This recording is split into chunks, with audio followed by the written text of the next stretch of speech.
Cara, vamos voltar vambora. para o conflito. Então, assim, a pergunta é, será que esse acordo que o Trump assinou dia 13 de outubro de 2025 já é o acordo final, que a Bíblia fala que será a falsa paz e tal? Primeiro a gente tem que analisar esse acordo, né? O que está nesse documento. Então, esse documento, é importante a gente perceber que algumas pessoas falam assim, Daniel, esse documento que o Trump assinou nunca pode ser o documento de Daniel 9:27, porque o documento de Daniel 9:7 fala de um cara que vai assinar um acordo de paz de 7 anos de duração. Aí eu comecei a pesquisar o documento para ver se tinha algum prazo. O documento tem uma série de prazos, mas por enquanto não tem nenhum prazo de 7 anos. Mas é possível que tenha... Prazos para quê? Prazo para... Não, no documento, o que tem? Que já tem, que é certo? Eles tinham que devolver os reféns em 72 horas. Eles teriam uma semana para desmilitarizar a faixa de Gaza toda. Então tá no... Israel ou... Não, o Hamas. O Trump já tá reclamando. Pô, mas tô vendo os caras com arma. O prazo é uma semana. Porque só tem 24 horas. Israel já deixou o território. Eles estão deixando devagarinho. Eles estão recuando e observando. Alguns observadores internacionais estão chegando. Então o documento já começa com alguns prazos. Agora, o interessante é entender que esse documento ele tem fases de aplicação. Ele tem fase 1, fase 2 e fase 3. A primeira fase é um cessar-fogo imediato e uma ação emergencial. É tipo assim, eles chamam de o silêncio das armas. É as armas pararem de disparar. Então, Israel e Hamas, né, eles devem suspender as operações militares nessa primeira fase desse acordo. E eles querem criar ali, o objetivo é estabelecer o mínimo de estabilidade para poder entrar ajuda humanitária e para evacuar os feridos, coisa que eles nem estavam conseguindo fazer. Então, o que está sendo previsto aqui? Entrada de comboio humanitário, né, sem restrição, isso supervisionado por organizações internacionais e mediadores ali locais, a libertação imediata dos reféns, né, mas tem aquele período ali de 72 horas. O exército israelense inicia uma retirada gradual das áreas civis, né, mantendo observadores internacionais nos pontos estratégicos, e tem também o monitoramento desse cessar-fogo feito por uma força conjunta ali sob coordenação de 3 nações, né, para não ficar assim, Israel que vai monitorar ou Hamas, não, tem que ser alguém isento.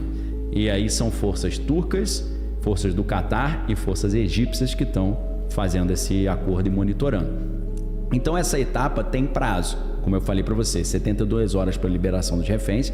Hoje a gente está com 24 horas ainda, tá recente, e 7 dias para a estabilização completa do cessar-fogo. Então já tem gente falando, Daniel, o Hamas já está descumprindo o acordo. Não, são 7 dias para o cessar-fogo total. Entra outra questão aí, né? A gente não pode hoje fazer uma análise geopolítica sem estudar, né, a arte da negociação do Trump, que é aquele livro dele de, se eu não estou enganado, 1987. Ele aprendeu tudo com o mestre dele, o guru. O Roy Cohn? Esse Roy Cohn aí, rapaz, só tem Jesus. A gente já... Os caras máfia total, né? Não, e gravava vídeos nos hotéis com os clientes para chantagear depois. Chantageava, ele era ele era advogado daquela boate famosa de Nova York, Estúdio 51. É lá que ele filmava os ali caras. ele pegava tudo ali e ele... Isso aí isso é um protocolo da máfia, né? A máfia fazia isso no período da Segunda Guerra Mundial. Antes, né? Eles já faziam, e quando eles criaram a OSS, que é a Office of Strategic Services, que era a agência de inteligência criada durante a Segunda Guerra Mundial, esse pessoal da OSS, que é a mãe da CIA, começaram a aprender essas técnicas com a máfia e usar a máfia como um informante. Será que a União Soviética não usava também com a... Não, com certeza. Com certeza, porque ali em Nova York... Tinha muito não só... os Estados Unidos também, né? Tem espiões famosos, Mata Hari e tudo, com certeza. A Mata Hari é Honey Pot, Honey Trap, né? E seduzia a galera. Exatamente. Foi condenado à morte. Deviam ter também homens, espiões que faziam isso. Sim. Não, então, você tem o personagem, cara, que é o protótipo do Jeffrey Epstein, que é o Eli Cohen. Eli Cohen era um espião lá do Mossad, que ele fazia exatamente isso. Saiu uma série da história dele na Netflix, que é com Sacha Baron Cohen, que é O Espião. Pô, eu não vi essa série sobre isso, vou ver. O Espião, conta a história do Eli Cohen. Eli Cohen também, infelizmente, né, foi condenado à morte na Síria, porque descobriram que ele estava espionando o Hafez al-Assad, que era o pai do Bashar al-Assad. Ele conseguiu chegar ao alto escalão do governo sírio, ele espionava todo mundo, fazendo as festinhas na cobertura, né? e botando ali as meninas para animar a festa e filmava tudo e chantageava os caras depois, né? Então, assim, voltando aqui, essa é a primeira fase desse acordo, que é a fase emergencial. Então, assim, a segunda fase, que é a fase de transição, é reconstruir Gaza. Então, assim, a primeira fase vamos dar um stop e fazer ajuda humanitária. Tem 72 horas para devolver os reféns, 1 semana para o cessar-fogo se concretizar. Então o Trump tá meio apressadinho, tem que esperar, tá no tempo ainda, né? 72 horas. Eu acho até que ele ficou puto porque demorou mais do que o tempo para ele ser eleito no ganhar o prêmio Nobel da Paz. Que eu falei pra você que ele ia vencer também, né? Só que o acordo saiu depois e ganhou a venezuelana, né? Mas a venezuelana dedicou o prêmio a ele. Você viu isso? Vi. Ela falou ele que deveria ter vencido. Ele até falou, ela falou isso, mas não me deu o prêmio. Pra falar é fácil. Agora você tá com me prêmio. entrega o prêmio. Porque o pessoal não sabe, porque não é só o prêmio, tem uma $1 milhão. grana. $1 milhão. Não que ele precisasse. Não precisa. Ele quer só... Não precisa, não. Só quer o título. Agora tem outra coisa. O Trump, antes dele assinar o documento, ele estava lá no Knesset, né, que é o parlamento de Israel. Sim. E foi ele aplaudido e teve uma manifestação contra lá. Mas a conta aí na mídia não mostrou, né? Para dar uma moral. Pediu para absolverem o Benjamin Netanyahu, né? Pediu para o presidente. Porque o negócio vai pegar para ele, né? Então. E aí, cara, eu acho que não foi o presidente, se eu não estou enganado, é o Israel Herzog, né? Que é o presidente. Foi algum dos membros do parlamento ali de Israel. Ele falou assim: ano que vem, 2026, nós nos comprometemos a entregar o Nobel da Paz para o Trump. Então, cara, eu repito aqui, né? Tem gente falando... E é uma obsessão dele, né? Tem que ser. Foi na campanha, ele falou das 7 guerras que ele parou. Exato. E agora, cara, certeza que ele vai fazer todos os esforços para acabar logo com a guerra na Ucrânia, porque aí ele sai grandão, né? Sai gigantesco. Então, até já que você citou isso, né? Agora são 8 acordos de paz que ele fez com esse de Israel. Primeiro foi Tailândia e Camboja, que ele citou. Segundo, Israel e Irã, que estavam brigando, ele mediou. Ruanda e o Congo. Índia e Paquistão. Sérvia e Kosovo. Egito e Etiópia.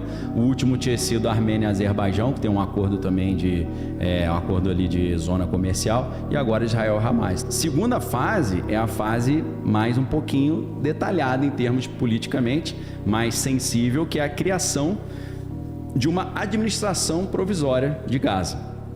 Uma administração independente do Hamas e com supervisão internacional. Aqui entra um aspecto estranho que o Trump já vem falando há algum tempo, que ele diz o seguinte, ele estava dizendo, né, algumas semanas atrás, nós iremos trazer paz para a faixa de Gaza e nós estabeleceremos um governo autônomo tecnocrático para Gaza. Aí a galera que... São especialistas... mandando, é isso? Exato, especialistas, mas assim, quando você lembra da filosofia da tecnocracia, né, o movimento Technocracy Incorporated, aquele que era comandado pelo avô do Elon Musk, o Joshua Norman Haldeman, a gente se lembra que é um projeto completamente tirânico, né? Com a desculpa de o governo dos melhores ou o governo dos cientistas, né? Esquece democracia. Não tem eleição, eles que escolhem. Melhores, é tipo assim, o povo é burro, vai escolher burro. Então nós somos inteligentes desde que a gente escolhe. Democracia, votação, democracia representativa acabou, meu irmão. E isso é o que está sendo implementado no mundo hoje, né? Por incrível que pareça. Então, essa ideia que a gente comentou aqui da Agenda 2030, num outro programa, quem não assistiu, assista lá, ficou legal pra caramba.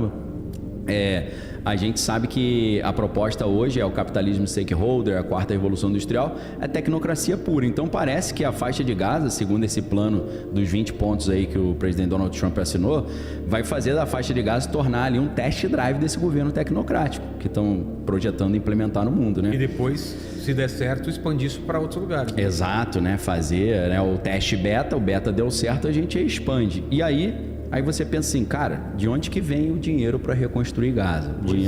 O dinheiro vem de contribuições do Golfo, dos Estados Unidos, né, do Golfo ali dos países, né, da Irã e tal, e União Europeia, né? Então, a ideia é abrir o acesso marítimo e aéreo para a faixa de Gaza, as pessoas começarem a conseguir entrar e sair da região, né, com controle alfandegário ali observado internacionalmente, e reconstruir a infraestrutura básica, né? Eles têm um negócio chamado carpet bombing, né? Carpet bombing é bombardeio de carpete, é como se você fosse estendendo um tapete de míssil, né? Aí eles em inglês eles falam, deixou tudo plano, né? Planificou o negócio. Pois é. Olha lá, o de cima, isolação total. Não, assim, é uma região bonita pra caramba. E o Jared Kushner, que é o sobrinho do Trump, ele também é no mercado imobiliário, assim como o Trump. Então a gente não pode... Isso que eu ia falar, A gente não pode desvencilhar uma coisa da ligando outra. os pontos, a gente não pode falar que... Não tem um por interesse. engraçado, isso tudo vai ser muito bom pra ele, né? Pô. E para várias empresas Pra várias. que podem tá vinculadas a esse interesse em reconstruir lá, Lógico. né? Exploração de turismo. Com certeza. Que mais? Não só o turismo. Esse é o lado que eles têm mostrado, inclusive. Eu não sei se o genro, Homer consegue É sobrinho achar. do genro, o pessoal falou que é genro. É genro. Eu falei sobrinho? Falou. Pô, perdão aí, galera. É genro. Genro, pelo amor de Deus. Casado com a Ivana Trump, que é a esposa, a filha dele. A Ivanka, perdão. A Ivana morreu, que a mãe morreu estranho pra caramba também. Caiu da escada em 2022, estava querendo processar o Trump, né? De repente caiu da escada. Beleza, faz parte, né? Tava andando, descendo escada de salto, né? Acontece, né? Acontece Mas muito. tudo bem. Uma coisa que pouco se fala: a reserva de gás natural no litoral de Gaza, né? Muita reserva de gás natural que não conseguia ser explorada porque o Hamas impedia. A ExxonMobil, né, a empresa americana de combustível, tinha já investimentos bilionários ali, mas eles não conseguiam jogar para frente por causa desses impasses do Hamas. No ano 2000, precisamente no ano 2000, foi descoberta eles chamam em inglês de Gaza Marine, né, Marinha de Gaza, que é essa reserva gigante de gás natural na faixa de Gaza. Por isso que eu chamo até de faixa dos gases, né? Porque é para a galera entender que tem um interesse energético poderoso. Isso é o que a gente ali. sabe, a gente não sabe também o que mais tem no solo. Sim. A gente vai ver se realmente se tivesse esforço para a reconstrução e os Estados Unidos e outros países estiverem envolvidos, a gente vai ver agora talvez qual que era os outros interesses ocultos, né? Dependendo de quem estiver liderando. Não, se você quiser eu te falo rapidinho, já falei aqui, mas é importante lembrar, coisa que a gente faz análise geopolítica, não fala, tem que falar isso. É o tal do IMEC, não é o computador não, é o IMEC, India, Middle East, Europe Economic Corridor, Corredor Econômico Índia, Oriente Médio e Europa. Esse corredor seria o quê? Esse corredor é uma concorrência que o Ocidente está fazendo com as rotas da seda, né? O Belt and Road Initiative, a iniciativa da Rota da Seda da China, e eles querem fazer um corredor de comércio e transporte da Índia indo até a Europa, passando pelo Oriente Médio. E esse corredor não apenas ele envolve comércio, mas ele envolve energia também. Então o que acontece? Saindo da Índia, passando ali pelo Irã, chegando até... Um mapa pra gente se localizar, por favor. Você pode até achar o mapa do IMEC, né? IMEC. Só que se você botar IMEC, vai aparecer outras coisas. Colocar IMEC, você vai ver o novo IMEC verdão, amarelo. O IMEC é com A, né? A IMAC, né? Esse é com E, IMEC. Tá. Mas aí se você botar IMEC Índia, já vai aparecer. No ano 2000, eles acharam gás ali na litoral de Gaza, que é a Gaza Marine, né? A Marinha de Gaza. Uma coca. Você quer uma coca também? Não, obrigado. Tô na aguinha aqui. Os Estados Unidos começaram a explorar, mas aí o Hamas mandava míssil, cara, em cima das plataformas de petróleo. Então, assim, cara, essa terceira fase já parte da ideia que pode ser estabelecido o Estado palestino, a famosa solução de 2 estados. Esse acordo aqui, que a gente viu acontecer agora, que tem prazo de 72 horas para devolver os reféns, prazo de uma semana para acabar totalmente ali a guerra, ter o cessar-fogo, depois prazo de 6. Pode ser que no final eles assinem um negócio de 7 anos. Dentro do mesmo acordo. É como se fosse um adendo. Eu acho que às vezes a vida imita a Bíblia no sentido de ser influenciado pela Bíblia. Também. Já que estão falando disso, por que não fazer um acordo de 7 anos? Por isso vai criar um frisson, né? Mundial. Às vezes os caras vão nessa também. Não, com certeza. Aí você pergunta qual é a diferença de uma profecia e do cara... Uma profecia fazendo... como chama? Autorrealizável? Profecia autorrealizável mesmo, Só a profecia autorrealizável também o cara chega assim e fala... o banco vai quebrar. Aí todo mundo vai não. Se ninguém acreditar, não quebra. Mas se todo mundo acreditar e tirar o dinheiro, quebra. O cara fala, viu? Não falei que ia quebrar, não. Pô, você que provocou a quebra do banco. Pô. Aqui entre nós, aqui, eu não sei o quanto disso tem especulação, mas você não acha estranho? Por exemplo, o dólar explodiu, ele explodiu semana passada e agora caiu de novo. Parece que ou Trump ou algumas figuras políticas mandam umas declarações para algumas pessoas ganharem muito com essa especulação. O cara ganhou 200 milhões aqui só com Bitcoin. O cara fez um put do Bitcoin na véspera da declaração do Trump lá no negócio da China, lá da guerra comercial da China, que ele decretou 100% de tarifa. O maluco ganhou 200 milhões de dólares. Depois volta atrás, então parece muito uma coisa... O cara fez isso. O cara fez a put, aí put é ser aposta na queda. Aí caiu, quando caiu ele ganhou uma fortuna, aí ele recomprou e aí que ele subiu de novo ele ganhou mais ainda. Ele fez a vida dele. 4 de janeiro de 2020, eu tava de férias com a minha família lá em Búzios. A pandemia. Não, isso aí é outra parada, 4 de janeiro, Não, veio em março, né, a pandemia. Eu tava quietinho em Búzios, falei, vou tirar uns dias, né? O Trump mandou matar o Qasem Soleimani, que era o chefe da guarda revolucionária iraniana. Falei, ferrou, vou ter que fazer minhas lives de novo, porque a galera vai perguntar o que vai acontecer agora. Vai ter uma guerra contra o Irã. Aí eu já voltei, não tive férias, né? Fiquei lá, né? Qasem Soleimani. De repente, cara, eu falei, meu irmão, esse negócio aí que tá rolando na China vai dar zebra, cara, vai dar zebra. Eu falei pra você como é que eu... Não é a cartomante, né, que faz um download. É olhando o cenário. A notícia vindo da China. O governo chinês impedia o cara que mora na cidade de Wuhan de ir para a cidade ao lado. Estava proibido sair de carro ou a pé ou de bicicleta para ir para a cidade ao lado, mas poderia ir para o aeroporto e sair do país. Estava liberado vai espalhar pelo vírus. Eu falei, vai espalhar mesmo. Acabou. China meio que assim, ó, o problema tá interno, se for pro mundo, vai estar todo mundo trabalhando em conjunto. Eu conversava com vários médicos aqui em São Paulo, eu falava, vai dar um problema. Não, vai não, isso é uma coisa local. Eu falei, vai, eu tô saindo fora pra a caverna do Batman, meu irmão. Sumi do mapa, desapareci de São Paulo e falei, boa sorte, adeus pra galera aqui, fui pro meu esconderijo. Não deu outra, né, meu irmão? Veio a pandemia. E isso eu já estava falando, no dia 20 de janeiro eu fiz um vídeo, 20 de janeiro de 2020, fiz um vídeo categórico sobre esse assunto, falando, veio desse lugar, veio por causa disso, já aconteceu em 2003, está acontecendo agora em 2020. A gente já sabe como é que funciona esse vírus, ele gera uma tempestade de citocina, como se fosse uma reação autoimune. Não é o vírus que mata, é a reação autoimune, porque o corpo ataca o pulmão e aí o cara fica com uma inflamação pulmonar e tal. Expliquei tudo. Expliquei e falei, vai dar zebra, você quer se proteger, faça isso. Aí, de repente, dia 27 de fevereiro, o primeiro caso confirmado aqui no Brasil. E aí a bolsa começou a cair no mundo inteiro, aqui também.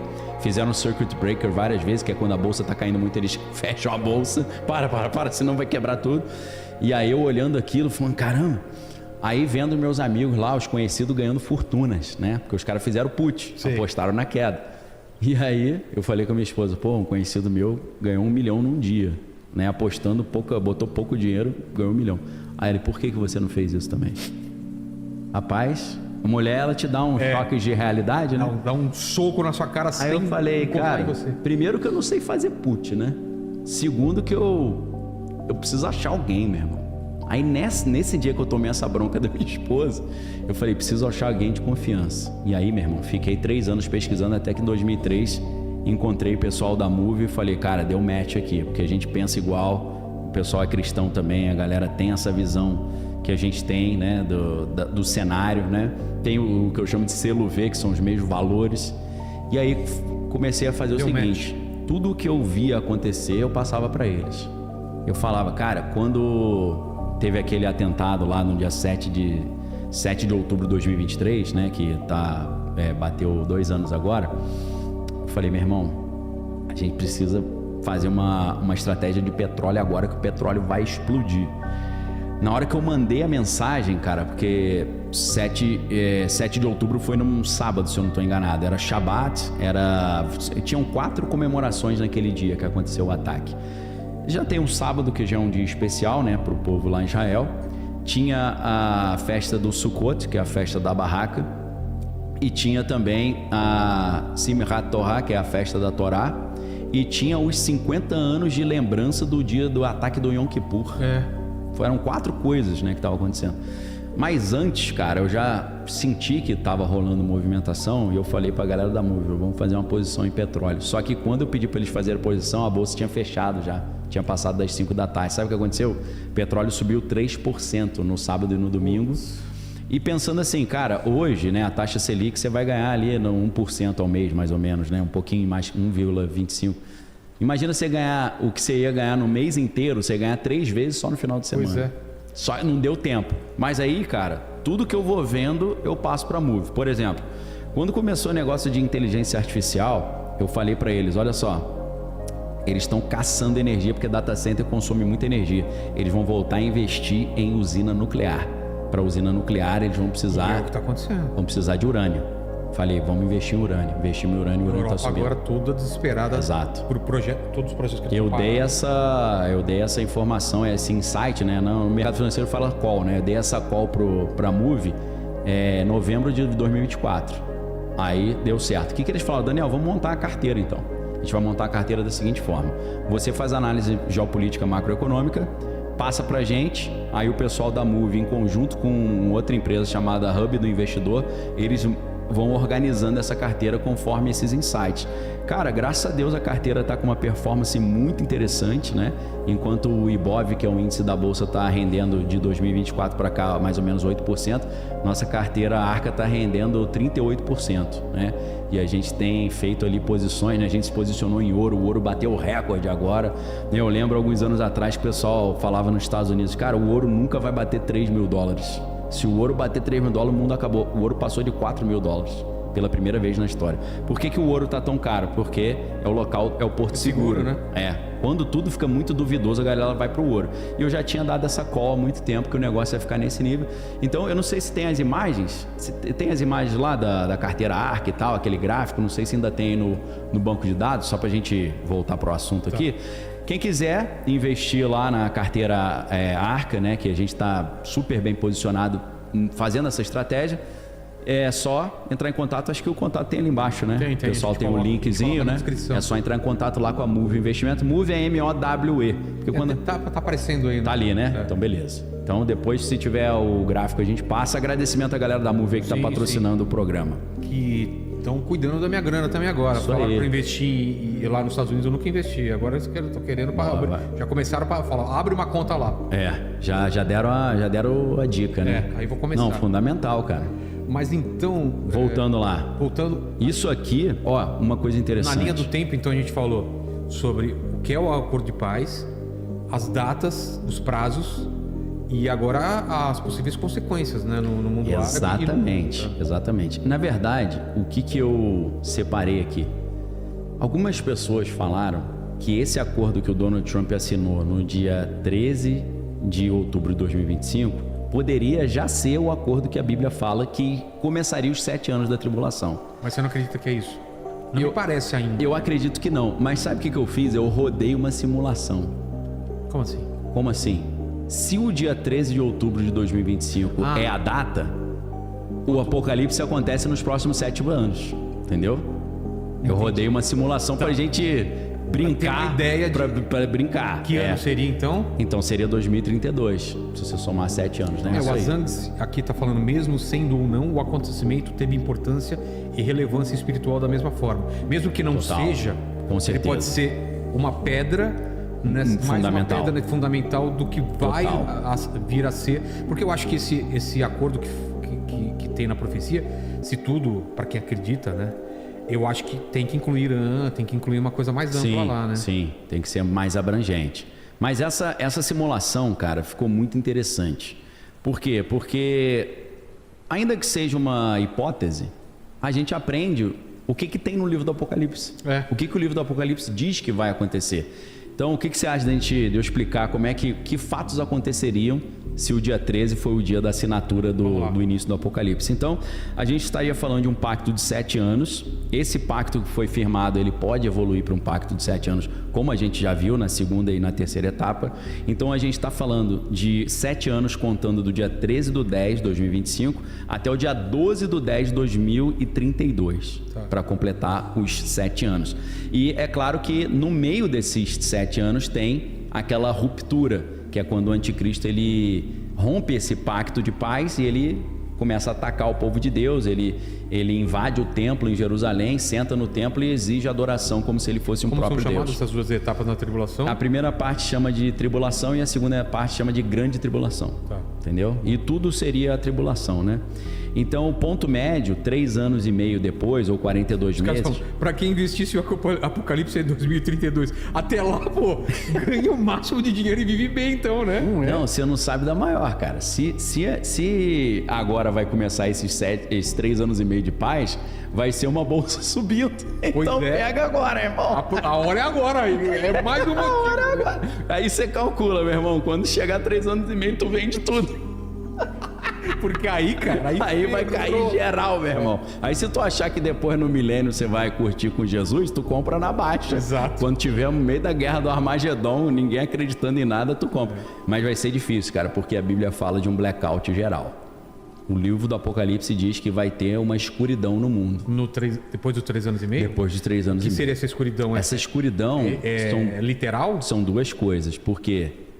a Bíblia fala, e o sol se escurecerá. Aí os cientistas, que palhaçada, o sol se escurecerá. O sol, várias vezes na história... Guerra nuclear acontece isso, né? A guerra nuclear e erupção vulcânica, meu irmão. Vulcânica, tapa a luz. Se a galera for pesquisar a mini Idade Média, mini Era do Gelo, do ano 536, cara, isso é o que Elon Musk chama de um verdadeiro rabbit hole, que é a toca do coelho, meu irmão. Se tu começar a pesquisar isso aqui, você vai entender por que os caras estão criando bunker. A mini Era do Gelo do ano 536, supõe-se, né, é uma especulação que a ciência levanta, que 3 vulcões entraram em erupção, escureceu o céu, ficou mais de um ano escuro, morreram milhões de pessoas, meu irmão. A fome geral ajudou a acabar com o Império Romano. O Império Romano foi para o espaço. Por quê? Por causa de erupção vulcânica, o sol se escurece. Então tem gente que acha que o sol, quando a Bíblia fala o sol se escurecer, é o sol perder força, né? Tem várias coisas, porque o Sol também tem um máximo solar e um mínimo solar. Pode ser que ele entre no mínimo solar, tenha uma erupção vulcânica e ainda tem uma guerra nuclear como o inverno nuclear. Aí... Dica de livro, já dei essa dica de livro pro Daniel já faz um tempo. Não sei se comprou já esse livro, é Devoradores de Estrela. Comprei, tá lá, né? Comprei o Kindle e o físico, tô com os dois. Eu também faço isso. Eu leio no Kindle, mas eu tenho lá o livro para quando eu tô em casa eu leio lá. Mas sabe qual é o macete? Eu não sei se você faz isso. A página do Kindle não tem a ver com a página do livro. Não tem. Aí você tem que parar no capítulo, né? Eu faço porque isso. Pelo capítulo tu se orienta. Pô, capítulo 5 no livro, capítulo 5 no Kindle, Pra minha filha eu dei essa dica pra ela outro dia. Não, eu tenho uma piração maior, cara. No caso desse livro, eu ainda comprei o audiobook. Pra quê? Também? Porque ele é tão em complicado. Português ou inglês? Em português. Tão complicado algumas coisas que eu li o capítulo e à noite antes de dormir eu escutava novamente 2 ou 3 capítulos de novo. Pra dar uma digerida. E ficava mais visual pra mim. Entendi. Minha intenção, sabe quando você tá meio dormindo e você começa a viajar? Sei. Pra quem escreve é muito bom isso. Eu tenho lá. Essa capa é horrível, mas o livro é bom. Eu não sei, será que... Essa capa eu nunca compraria esse livro, né? Será que o original é essa capa também? Não é. Não é. Que eu só conheço essa. E é essa. do mesmo autor do Perdido em Marte, que é um filmaço e um livraço também. Cara, eu, assim, hoje em dia... Eu comecei o novo do Brown, do Dan Brown, que você me falou, né? Como é que é o nome mesmo do livro? Vê aí pra mim, por favor. Tá gostando? Você falou que tá gostando. É sobre vida após a morte, sobre estudos, sobre o que tem depois quando a pessoa morre. Cara, o Dan Brown, só pra citar já que você falou... Código da Vinci, Não, Anjos e Demônios. Anjos e Demônios. Cara, naquele livro, acho que é o Selo Perdido, o Símbolo Perdido, The Lost Symbol. Filme, eu confundo, tem um filme e tem um livro dele que não são a mesma coisa. Cara, nesse livro ele tocou em assuntos ali que chegou a dar problema. Esse que ele fala do Vaticano? Não, é o inferno que ele fala do Vaticano. Do Vaticano, acho que é o Anjos e Demônios, fala do acelerador de partículas e tal. Então é isso. Esse livro chegou a dar problema pra ele. Por quê? Os caras da Sociedade Secreta reclamaram que com ele. Revelou coisa que não era pra revelar. Isso aí. Vale a pena? Vale, pô. Com certeza. Esse pra mim é um dos mais... Por que eu penso? É o selo? Acho que é The Lost Symbol. Porque eu li em inglês. Símbolo perdido. Vê como traduzindo pra gente. Claro que o Kratos leu tudo do Dan Brown. Ele leu no original, né? Qual é o livro que você mais gostou do Dan Brown? O Círculo Perdido. Círculo Perdido? Símbolo. Ah, tá. Aquele cara que não tá prestando atenção, né? Esse é o Círculo Perdido aí. Círculo Perdido mesmo. É o símbolo. Vou aproveitar, né? Cara, eu lembrei, eu defendendo a minha dissertação de mestrado, aí o professor me fez uma pergunta e falou: Daniel, mas como é que você... Por que você falou isso? Aí eu falei... Cara, eu não sei responder, né? Eu pensei. Aí eu perguntei, cara, vou matar no peito e jogar de volta. Eu falei, mas por que você tá achando estranho eu ter escrito isso? Aí ele falou, por causa de X. Aí eu falei, eu escrevi por causa disso. Ele já te deu a resposta. Entendeu? Olha lá. O símbolo perdido ali, ó. Cadê? Ali que tem uma meio vermelho ali. Tá, isso eu não li. É, legal, cara. E aí não tá com o último livro dele. Esse ele arrumou em Origem, né? É a Origem. Olha a imagem que ele pega ali, cor. A Origem é o penúltimo dele que eu li. Eu acho que é outro livro, cara. É o que acabou de sair. A Origem fala sobre a origem do ser humano. Cara, não é bobo não, né? Não, ele vai e ele fala, são os temas que ele curte, são esses. Sabe também. que você se amarra também, né? Muito, cara. Sabe o que eu imaginei, cara? Vou jogar aqui pra galera pra ver a adesão. A gente fazer uma excursão, antes do apocalipse, obviamente, na Europa. Depois não é muito bom. Imagina a gente na Europa passando por uns lugares assim, Vamos com a armar galera. isso daí, cara, Vamos. com a galera. Passar por A gente Paris. lá no Vaticano mostrar todos os símbolos. Paris também, que Paris. que ele fala, né? Do Louvre e tudo. Isso. Você fazer todo o caminho. O alinhamento, né? A patroa gostou. Também gostei. Gostou, né? Olha lá, o segredo final Imagina. é esse. Isso. Esse eu não peguei ainda Começou não. começou bem. Imagina, ligando os pontos na Europa, desvendando os mistérios. Acho que a galera ia gostar, hein? Tem uma parte na França, tem uma parte Acho que dá um caldo, hein? Dá um caldo, Dá sim. um caldo. Vamos armar. Aquele lugar lá que você foi lá em Portugal, daquela escada lá que... Como é que é o nome daquilo mesmo? Aquilo ali dá uma brincadeira boa, lá né? em Sintra, Poço... Tem um significado hermético forte ali. Que é maçônico, né? Total. Como que ele vai achar? Poço de Sintra. Porque a galera acha que maçonaria é só o cara se encontrar na loja maçônica. Não, os maçons são os construtores dos prédios, palácios, né? É um conjunto, tem um jardim, tem essa torre invertida, ela é pra dentro. São andares pra dentro, né? Sintra... É tipo aquela... Você achou? Aquela prisão do Cavaleiro das Trevas do Batman, né? Que tinha que sair dali. Né? Inclusive... lá, isso aí, né? É demais. É todo simbólico. O número de janelas, o número de andares, tudo é simbólico. Tudo premeditado. É um caminho de iluminação onde você vai pro centro da Terra, pro escuro. Abramelin. Você vai pro escuro e depois sai por caminhos que você encontra a luz. Depois tem a parte de água que tem um significado. É tudo iniciático. É, né? é um poço iniciático, exatamente. Cara, esse lugar Muito é legal, demais, cara. Até o jardim tem um lance de ele, se eu não me engano, é isso ou o contrário do que eu falar. Ele é mais cuidado embaixo e em cima... Não, eu acho que é o contrário. Ele é menos cuidado embaixo e em cima ele é mais cuidado. Entendi. Ou é o contrário, que é o caminho que você tá... Vai polindo, né? vai polindo. É a pedra polida da maçonaria. Muito legal, cara. Interessante pra E tá no meu livro, hein? Coloquei no meu livro. Quinta da Regaleira aqui. Obrigado, viu? Os Legal. caras, o Quinta da Regaleira tá no meu livro. É um dos pontos de que o bola. cara tem que seguir lá. E tem uma revelação. Ele encontra um anjo aí nesse lugar aí que ele recebe umas informações lá no meu livro. Então, cara, você vê, o teu livro já tem essa parada meio Dan Brown, né? Tem. Já Total. mistura com o teu livro com o Dan Brown. Sim. Faz um samba logo, né? Sim. É que meu livro, se a gente for fazer uma excursão pro meu livro, vai ficar caro. Porque Fica meio salgado, tem 20 né? países que ele se paga, assim. Aí vai ficar... A gente faz parte 1, parte parte 2, né? dois. Vai evoluindo devagarinho, né? O pessoal fala, indico pro Daniel visitar o Buckingham Palace, palácio onde nasceu e cresceu Winston Churchill. É lotado de símbolos ocultos. Esse eu não conheço, nunca fui, não. Nossa, cara. Nunca estudei também, não. Muito bom. Olha lá, outra foto lá. Ó. Cara, olha só. E tem isso daí também, né? Se olhar, é como se fosse Parece um Fibonacci olho de também, né? dragão, né? Ele tem parece uma coisa de réptil, né? Ah, entendi, sim. Os caras falam de Fibonacci aqui mesmo. Fibonacci. Parece também aqui o filme Chamado, né? Que a Samara saiu do poço né? ali, né? Nossa, aquele filme me caguei na época. Era esse que ligava e falava 7 dias, né? A pessoa morrer depois de 7 dias, né? Eu tô confundindo com outro. É isso daí. Esse você assistiu, né? Que a galera começou a passar trote, né? Ligar pros outros 7 dias. Vamos lá pro Apocalipse lá. Cara, vamos brincar aqui de Apocalipse. Qual é o objetivo disso aqui? Não é eu falar que o Apocalipse está começando agora, porque eu não creio nisso. A gente já explicou bem por que eu não creio. É só a galera entender o que no livro do Apocalipse o livro diz que vai acontecer com o mundo. Só isso. E dentro de um prazo, tem que ser dentro de um prazo de 7 anos. Como é que cabem tantos fatos ali estranhos num prazo de 7 anos? É um caos completo, né? Mas assim, antes da gente entrar, um cara que é o Robert Bigelow, que é um bilionário, esse cara ele contratou uma série de especialistas para pensar se a humanidade estava debaixo de algum perigo de extinção.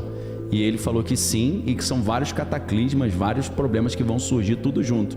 Aí eu pensando, pô, é exatamente o livro do Apocalipse, cara. Que os caras falam pra mim, Daniel, você acha que vai acontecer o quê? Uma tempestade solar, vai ter um terremoto, vai ter uma terceira guerra mundial, vai ter uma nova pandemia? Eu falo, meu irmão, vai acontecer tudo ao mesmo tempo, vai ser uma coisa terrível, cara. Então, o início do pacto, a assinatura desse pacto, né, segundo Daniel 9:27, seria o pacto confirmando essa aliança, né, com muitos. E o que isso abriria? Abriria já o primeiro selo no livro do Apocalipse. Lembrando que o livro do Apocalipse, ele envolve 7 selos, 7 taças e 7 trombetas. Isso seriam... sempre me confunde. São 7 taças, 7 selos e 7 trombetas. Isso.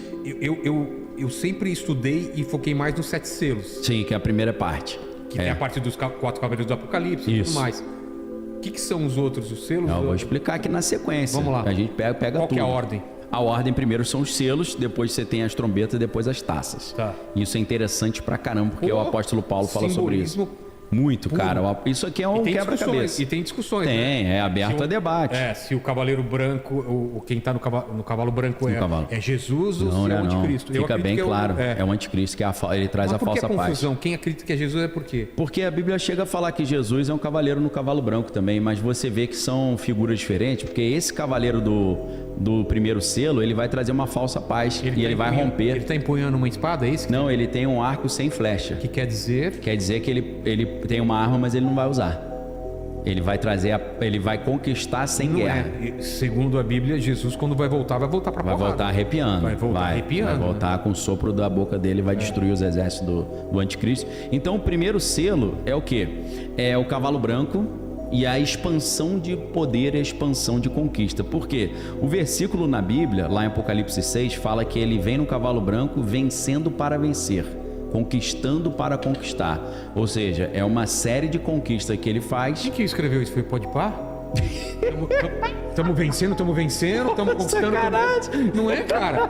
Não, com todo respeito, mas, cara... Eu já tava respondendo, foi o apóstolo João. Os caras são bíblicos, velho. Os caras estudaram a Bíblia. Louco, bicho. Não é? Para ver. Eles falam isso? Falaram, estamos competindo, que é uma variação do estamos vencendo, Não é? Cara, olha só, os caras são... É bíblico. É bíblico. Todos os caminhos levam à Bíblia, né? Não a Roma. Então, cara, surge o quê? Surge uma nova liderança global com um discurso de paz, um discurso de sustentabilidade, né? Eu já vou explicando o Apocalipse adaptando para o mundo atual. Uma unificação tecnológica, né? Essa agenda 2030 da ONU que a gente já estudou aqui. Inteligência artificial conectando todas as informações globais, a substituição do dinheiro físico pelo dinheiro digital, garantindo esse monitoramento total global. A gente vê a expansão dessa tecnologia, né? O profeta Daniel diz que no final dos tempos o conhecimento ia se multiplicar, né? A ciência ia se multiplicar muito. Então a gente vê o início da aceitação de um protótipo de um governo global. É uma unificação política, religiosa e econômica. Econômica como? Com uma moeda digital que pode você fazer transação no mundo inteiro. Política com um salvador da humanidade estabelecendo um governo único global. E religiosa com um grande ecumenismo, uma aliança entre as religiões. Uma religião da convivência pacífica, né? Que isso no chamado diálogo interreligioso já está bem avançado. Então, quando você tem essa unificação global da política, da religião e da economia, você já tem o protótipo do que vai ser depois a marca da besta, com a identidade digital e com a moeda digital. Porque alguns especialistas falam, né, que a identidade digital é botar o homem na jaula e a moeda digital é trancar a porta da jaula. Porque quando isso é consolidado, você está totalmente monitorado e totalmente passível de ser desligado do sistema a qualquer momento, porque talvez falou alguma coisa que não era politicamente correta, né? Então isso é a preocupação. Ou que você está criticando quem está com essa chave na... Exato, a dissidência, né, da opinião oficial, o cara vai lá e te desliga do sistema. Por um falso motivo bom maior. Claro, sempre. E tudo isso é para proteger você exato. De terrorismo ou de algum tipo de perigo maior. Então, deixa com a gente cuida de você. A gente pode fazer um estudo sobre os Estados Unidos hoje. O Donald Trump, quando ele faz a digitalização total da sociedade, né, principalmente agora com um projeto que a Palantir que está encabeçando, que é o Immigration OS, é o sistema, um aplicativo em que eles monitoram todo mundo que está entrando e saindo dos Estados Unidos, ele conseguiu convencer, curiosamente, a direita e a esquerda de que era bom. Para cada um ele deu um argumento. Para a esquerda? Para a esquerda era, a gente está monitorando tudo que está acontecendo para evitar abuso das criancinhas e também discurso de ódio online. Tá. Aí a esquerda, isso aí. Para a direita? Para a direita a gente está impedindo imigrante legal de entrar aqui e ficar te roubando. E os caras... Aí todo mundo ou seja, é tipo vender Pepsi para quem quer Pepsi e Coca-Cola para quem quer Coca, meu irmão.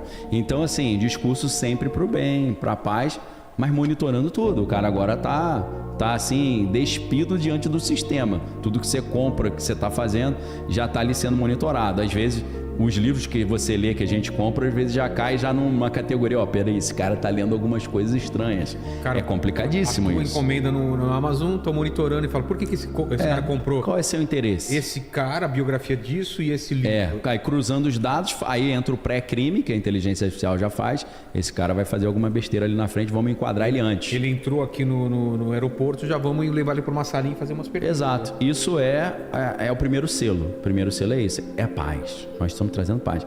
Mas e num primeiro momento vai realmente deixar a nossa vida melhor. Vai, aparentemente, vai ficar muito melhor. Por exemplo, você usa o Pix. É uma coisa pô, muito que maravilha, fácil, porque antes tem que assinar cheque e tal. A gente evoluiu para uma coisa... Não, fora negócio de TED, DOC que você paga, né? Total. Aí não paguei nada. Só que a gente não sabe o Pix como vai ser usado daqui a um tempo. Isso é a centralização. Você joga tudo num banco de dados central, né? Na verdade, é até interessante pra caramba quando você pega o Manifesto do Partido Comunista. No terceiro capítulo, na parte do final, Marx fala sobre os 10 passos para a implementação do socialismo. Um dos passos é a centralização do crédito num banco central que vai controlar todo o crédito, né? Ou seja, banco central é a ideia de marxista, não é a ideia de capitalista, pô. Porque ele sempre usa esse verbo, unificação, centralização, monitoramento, controle. Se você pega os verbos usados, é muito interessante você fazer essa análise. Então, essa centralização aqui do Pix no Banco Central, de tudo nos bancos centrais, é um primeiro passo para esse governo totalmente monitorado. E a gente não pode esquecer que os bancos centrais fazem parte de um leque ali de um banco central mundial, que é o Banco das Compensações Internacionais, o BIS, né? Bank of International Settlements. Então os bancos centrais estão trabalhando debaixo de um guarda-chuva de um único banco central global. E geralmente, quando a gente vê iniciativas novas, como substituição do dinheiro físico pelo dinheiro digital, não é coincidência que essa moda surge no mundo inteiro de repente, é porque é uma diretiva que vem do Banco das Compensações, né? Então, essas instituições de abrangência internacional ou mundial, Fórum Econômico Mundial, Fundo Monetário Internacional, Organização Mundial do Comércio, Organização Mundial da Saúde, tudo isso já é o protótipo desse governo global que vai ser utilizado nesse contexto de precisamos trazer a paz, né? A ONU já faz esse trabalho. Então, hoje, a gente, dentro da simulação, em tese, nessa hipótese que a gente está levantando, o primeiro selo foi aberto por Cristo. É Cristo que abre os selos, né? Para quem acha que o capeta está dominando o mundo, Jesus que está abrindo e liberando isso. É ele que tem esse controle, né? Inclusive, tem uma passagem muito interessante no livro do Apocalipse, quando João vê o rolo todo selado, cravado, né? Como se fosse um papiro. E aí ninguém era digno de abrir o selo. Porque quando eu vejo imagem, é no formato de papiro, não... É papiro mesmo. Então, mas falam livros, não é como se fosse um livro. Não, rolo. Não tinha livro conforme nesse formato que a gente tem, não tinha. Eram rolos, né? E selo é aquela marquinha de cera que só estava colada. Isso. É muito semelhante... Tem umas imagens na internet que os caras tentaram representar isso. É muito semelhante à estrutura de um documento de herança também. A herança era selada e só... O anel, né? O sinete e tal. O sinete vai lá. Isso. E aí só a pessoa responsável, às vezes o filho mais velho ou o chefe do cartório da época, né? Podia quebrar. Só ele podia quebrar. E se chega um documento desse já quebrado, você sabia que no meio do caminho alguém pode ter adulterado também. Então, assim, é simbólico, existe uma pessoa simbólico. Existe uma pessoa que tem autoridade para romper esse selo. E aí João, talvez a única, né? Se outra pessoa ali é só, exato. Ali no livro do Apocalipse, quando João vê o rolo e o selo e ele percebe que ninguém podia abrir o selo, ele começa a chorar, ele acha ruim. Por quê? Porque o Apocalipse na Bíblia não é a destruição do mundo. O Apocalipse é, no final das contas, a vitória de Cristo sobre as forças do mal. Pô. Então João chorou porque ele sabia que aquilo ali era um mal necessário para que o mal fosse vencido, a morte fosse vencida, né? Então o Apocalipse não é a destruição do mundo, isso aí é uma interpretação errada. Aí viria, né, o segundo selo. Nesse cronograma, o segundo selo viria em 2026, que é o cavalo vermelho. O cavalo vermelho vai falar de conflitos regionais, né? Por quê? Porque o versículo bíblico é: e foi-lhe dado poder para tirar a paz da terra. O que ele está portando? Então, o cavalo vermelho, ele já começa a trazer a guerra, ele começa a portar já... O cavaleiro está com a espada nesse? Esse já está com a espada, e ele já vai usar essa espada. Bora. O que é a Agenda 2030? Então, a Agenda 2030, né, que é o nome certinho, é a Agenda 2030 para o Desenvolvimento Sustentável, ela foi um projeto criado pela ONU exatamente em 2015. E a ideia é, literalmente, transformar o mundo, tá? Então eles querem transformar... É a proposta de transformar o mundo, tá? Então é um projeto de natureza global. E aí eles estabeleceram 17, que eles chamam de ODS. ODS é Objetivo de Desenvolvimento Sustentável. E aí, no discurso oficial, o que eles querem fazer com esse projeto? Global. Erradicar a pobreza, reduzir desigualdade, garantir a sustentabilidade ambiental, promover a paz e a prosperidade até o ano de 2030. Só que, por trás dessa retórica, obviamente, tem muitas críticas, né? Tem gente que fala, olha, parece que tem traços aí de centralização global, de controle tecnocrático, né? De até um clima meio profético, assim, bíblico, né? Espiritual. No final a gente pode até olhar essa semelhança. Então, eles têm 17 Objetivos de Desenvolvimento Sustentável e 169 metas. E essas metas, elas vão abranger ali quase todos os aspectos ali da vida humana. Vai incluir economia, saúde, educação, meio ambiente, desigualdade social, né? As instituições trabalhando para o bem do planeta, né? Então, assim, são esses aspectos e parece ser tudo muito lindo, né? A gente vai trabalhar em direção ao melhoramento da humanidade, à igualdade social. Só que, quando a gente começa a olhar isso com calma, né? Você vê, por exemplo, o objetivo número 1, que é a erradicação da pobreza. O objetivo, então, é acabar com a pobreza em todas as formas. Só que aí, como é que você implementa isso? Porque você fala, ok, o objetivo é maravilhoso, mas na prática, o que a gente faz na prática? Na prática, então, para acabar com a pobreza em todas as formas, a ideia é fazer uma inclusão financeira digital, fazer um microcrédito global e também transferências sociais. Aí você fala, cara, essa inclusão financeira digital parece ser maravilhoso. Foi o que aconteceu na época da pandemia, né?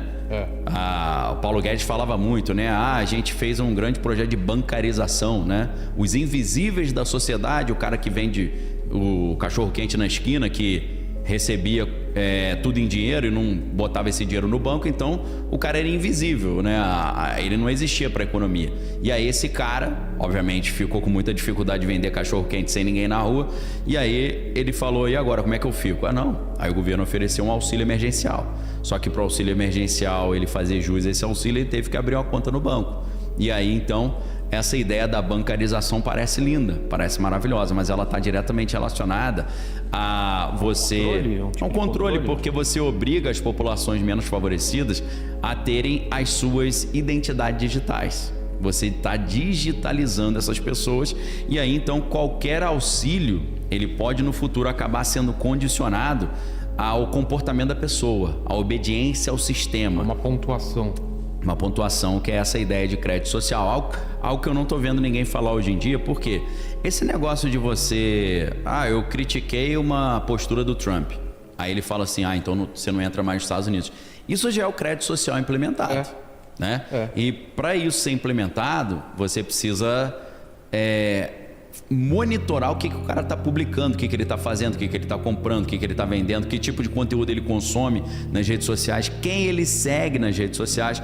Para isso, você tem que ter o indivíduo digitalizado, porque isso vai para um grande banco de dados e aí a inteligência artificial, a Palantir, eles vão cruzar os dados para ver se esse cara é digno ou não de fazer tal coisa ou entrar em tal lugar. Provavelmente vão colocar algumas palavras, uns gatilhos, né? Exatamente. Se o cara usar tais palavras, começa a checar o que ele está falando. Exato. Isso em nome da erradicação da pobreza. Então, assim, é um projeto muito curioso, porque em nome da erradicação da pobreza, eles conseguem implementar algo que tem uma série de aspectos ali políticos e conceituais ali, ideológicos complicados. Só que se alguém critica, fala, cara, eu acho que isso é perigoso. Pô, você é contra erradicar a pobreza. Você é um elitista e tal. Então, assim, é muito interessante, né, essa estratégia. Por exemplo, eles têm também o objetivo número 2 é fome zero e agricultura sustentável, né? Então, a meta é garantir segurança alimentar e agricultura sustentável. Agora, mais uma vez, como é que isso é implementado? A gente vai ensinar todo mundo o sisteminha da Embrapa, a gente vai ensinar para todo mundo permacultura? Não. O objetivo é utilizar a biotecnologia, utilizar drones e utilizar controle agrícola digital. Então isso que é o problema, porque você sempre vê ali a proposta linda, mas a implementação envolve controle, envolve engenharia genética dos alimentos, envolve você digitalizar a plantação, você tem que usar o GPS para poder monitorar a colheita ali, a plantação, e aí o que acontece? As propriedades agrícolas estão todas monitoradas, filmadas, eles têm exatamente ali o controle de quanto produz, o que foi de perda, o que foi de lucro.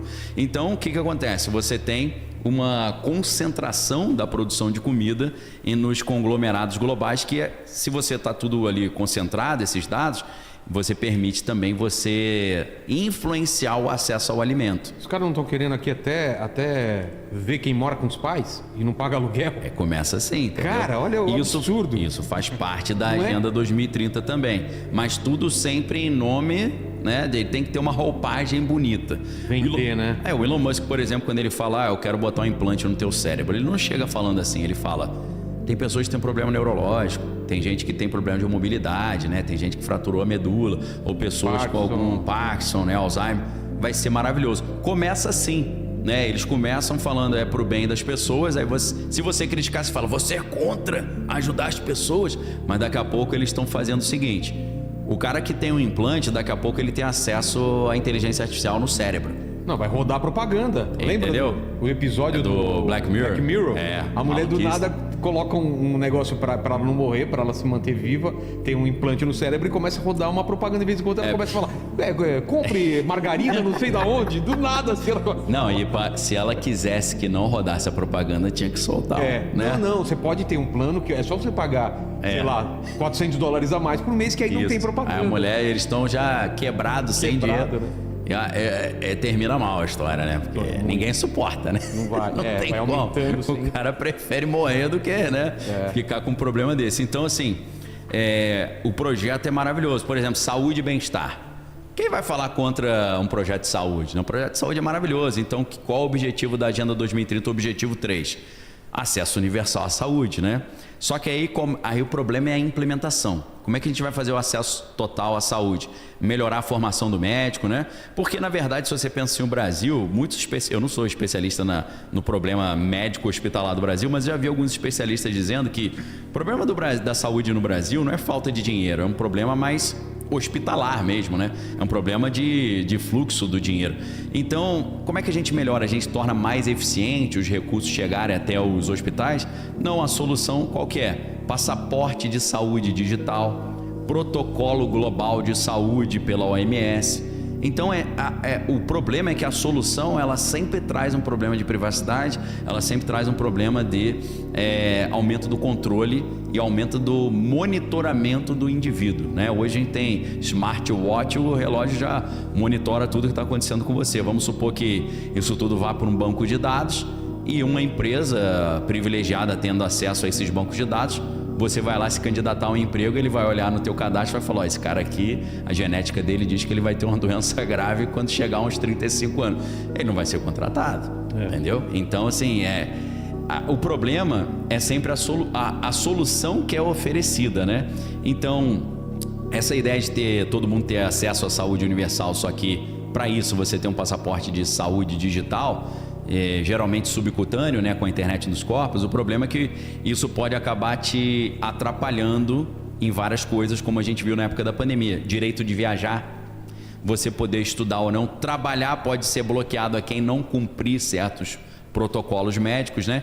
Então a saúde digitalizada, ela passa a ser passível de se transformar numa ferramenta de controle, numa moeda de troca. submissão. Se você cumprir com as regras, você vai ser beneficiado ou não, você vai ter... É um crédito social também, né? Se você não jogar o jogo direito. Aí entra a questão da educação, que é o objetivo 4.